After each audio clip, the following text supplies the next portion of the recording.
accuracy and precision. Now, accuracy, it refers to the closeness of a measurement to the true value of physical quantity.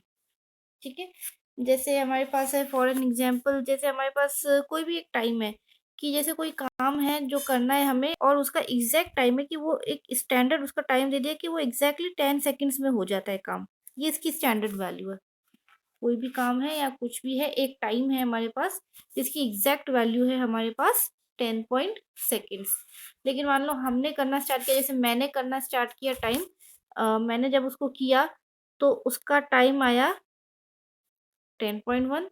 और किसी और ने किया, मान लो किसी ने भी कर लिया, तुम में से किसी ने, मेहुल ने कर लिया वो काम, तो उसको टाइम लगा 10.2 सेकेंड्स। ठीक है, अभी पूछा जाए ज्यादा एक्यूरेट कौन है। एक्यूरेट यानी कि ट्रू वैल्यू, जो हमारी स्टैंडर्ड वैल्यू है, जो और जो हमारा आंसर है। ठीक है, ये तो है स्टैंडर्ड वैल्यू और ये हमारा आंसर कि हमने कितना किया।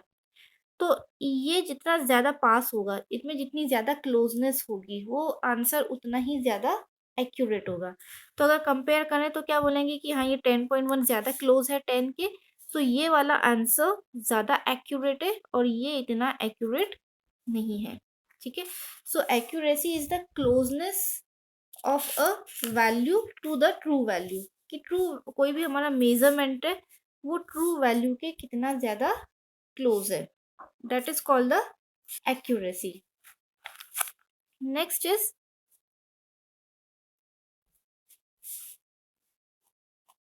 precision. It refers to the resolution or limit to which the quantity is measured.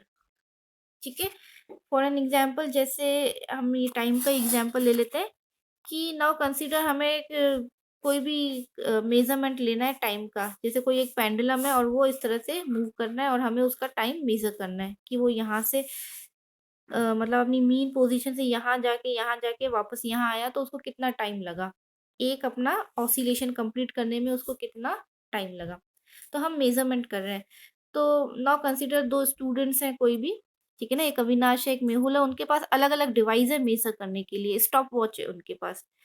तो जो मेहुल के पास स्टॉप वॉच है वो कहाँ तक मेजर कर सकती है, 0.01 तक। और जो विशाल के पास है वो 0.1 तक मेजर कर सकती है। यानी कि जैसे 10 सेकेंड है, तो अगर जो मेहुल की वॉच होगी वो कितना मेजर करेगी, 10.01। यानी कि उसकी लिमिट कितनी होगी कि उस वो पॉइंट के बाद 2 डेसिमल तक मेजर कर सकती है। ठीक है, लेकिन विशाल के बाद जो स्टॉप वॉच है वो डेसिमल के बाद वो सिर्फ एक प्लेस तक वो मेजर कर सकती है, एक डेसिमल प्लेस तक मेजर कर सकती है। जैसे ये 10.01, ये 10.02, 10.03, यानी कि 2 डेसिमल प्लेस तक वो मेजर कर सकती है। लेकिन इसकी रीडिंग कैसी आएगी, 10.1, 10.2, 10.3। ठीक है ना, 1 डेसिमल प्लेस तक वो मेजर कर सकती है। उसकी लिमिट ही इतनी है कि वो उसका रेजोल्यूशन ही इतना है वॉच का।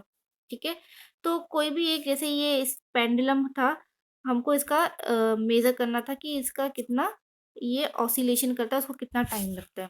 ठीक है ना, तो कोई भी हमने एक स्टैंडर्ड वैल्यू दे दी कि 10 ऑसिलेशंस का टाइम मेजर करो।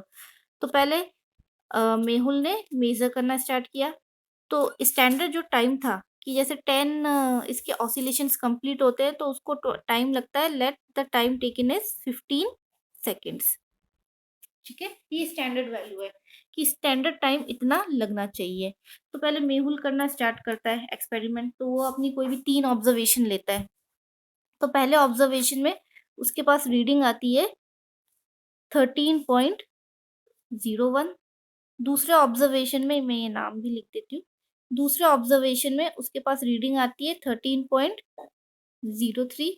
तीसरा ऑब्जर्वेशन में उसके पास रीडिंग आती है 13.02। ठीक है ना, ये 3 बार उसने मेजर किया। फिर विशाल मेजर करता है, उसके पास जो स्टॉप वॉच थी उसका लिमिट था 0.1। तो उसने जब मेजर करना स्टार्ट किया तो उसकी पहली रीडिंग आई 15.1। फिर नेक्स्ट रीडिंग आई 14.9। फिर नेक्स्ट रीडिंग आई 15.2। ठीक है? ये विशाल की रीडिंग आई, ये मेहुल की रीडिंग आई।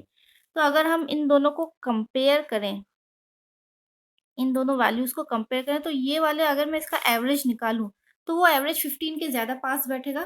क्लोज़नेस 15 से उसकी क्लोज़नेस ज़्यादा होगी, ठीक है? ये जो विशाल ने ऑब्ज़र्वेशन ली, इसका आएगा 15.05 समथिंग, इसका जो भी एवरेज आएगा वो 15 के ज़्यादा पास है। तो हम क्या बोले, ये जो विशाल की वैल्यू है वो ज़्यादा एक्यूरेट है। लेकिन अगर हम रेज़ोल्यूशन देखें कि ये जो हर वैल्यूज़ के बीच में ये जो डिफ़रेंस है, ठीक है ना? तो कितना डिफ़रेंस आ रहा है, 0.01 का डिफ़रेंस आएगा।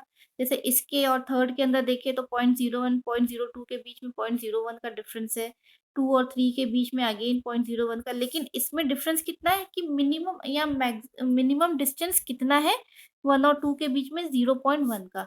इससे कम डिफ़रेंस नहीं हो सकता, ठीक है ना? क्योंकि उसकी लिमिट ही इतनी है कि वो 1 डेसिमल प्लेस तक ही मेज़र कर सकता है।